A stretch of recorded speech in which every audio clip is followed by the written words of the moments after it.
In the midst of the tragedy, while the waters continued to swallow everything in their path, the story of the intact parish took on almost fairy tale, almost surreal contours. However, behind that barrier of mystery and faith, there were numerous details that contributed to making the event even more extraordinary and full of meaning for the entire community. The Church of San Antonio di Padova, in addition to being a place of worship, was a true treasure chest of history and traditions. Its walls, built with care and passion by local masons, had survived decades, if not centuries, of vicissitudes. The stones, smoothed by time and the prayers of the faithful, seemed to tell stories of hopes and sufferings, of love and sacrifice. Its architectural style, simple but at the same time rich in symbolism, made every detail an invitation to reflection. The large windows, framed by colored rosettes, let in a light that, at certain moments, almost seemed to embody the divine presence. It was not only the ancient history that gave the church that special aura. The recent acquisition of the relic of Padre Pio had ignited a spark of renewed faith. The choice of Don Francesco, based on wise advice received during that pilgrimage to Medjugorje, had transformed the parish into a spiritual point of reference well beyond the borders of the small village of Catarroja. The relic, guarded with reverence, had become for many the tangible symbol of a protection that went beyond the natural, almost a sacred amulet capable of resisting even the destructive force of nature. I still remember the story of Don Francesco, who with a trembling but convincing voice recounted those moments when, while the rest of the town was abandoned to chaos, the church remained intact. During one of the first post-flood inspections, he explained how, just as the waters were spreading and the debris were being dragged by the fury of the water, a glimmer of light had illuminated the interior of the building. It was as if the light itself had concentrated on the fragment of Padre Pio, radiating a heat that could not have come from a simple electrical source, he recounted with some emotion. These words unleashed a wave of hope, and many residents, still astonished, began to see in the church a refuge, a symbol of spiritual rebirth. In the days that followed, spontaneous meetings were organized in the square, where old and young people gathered to discuss not only the facts that had happened, but also the profound meaning of that event.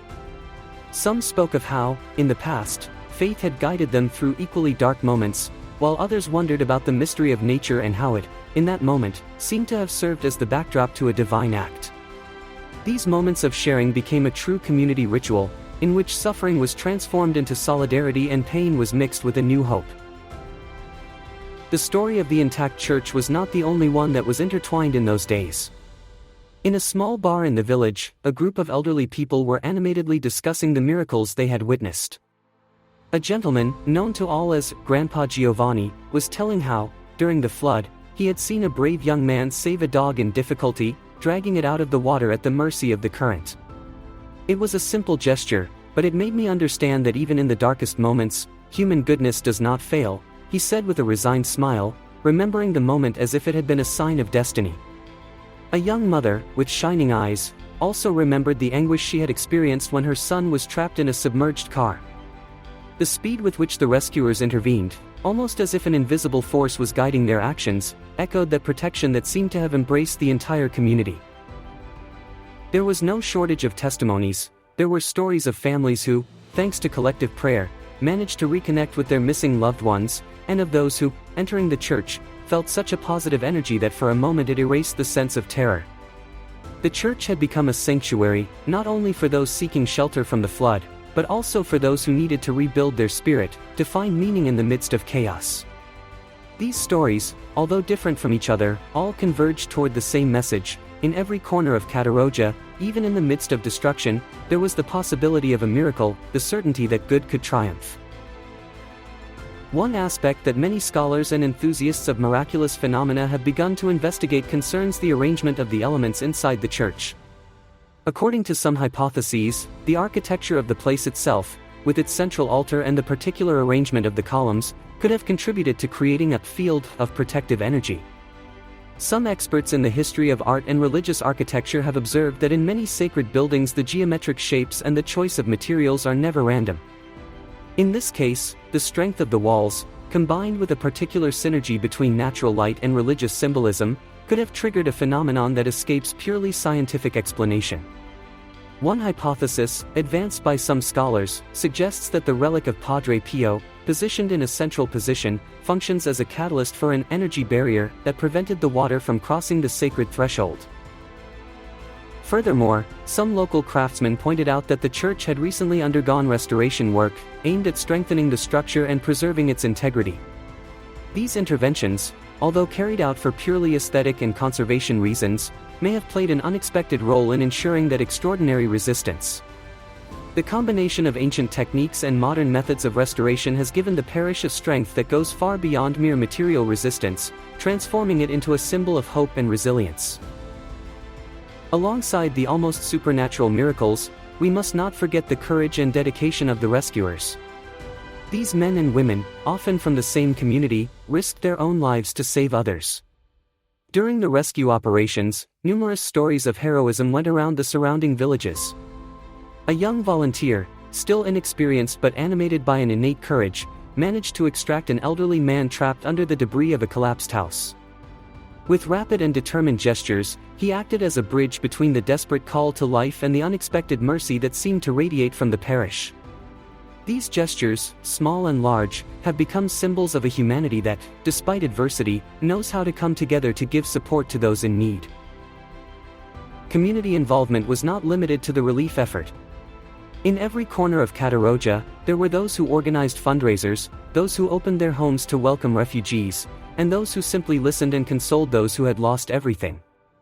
On a particularly cold evening, a group of women from the village, armed with pots of hot soup and blankets, headed to an abandoned building, transforming it into a temporary reception center.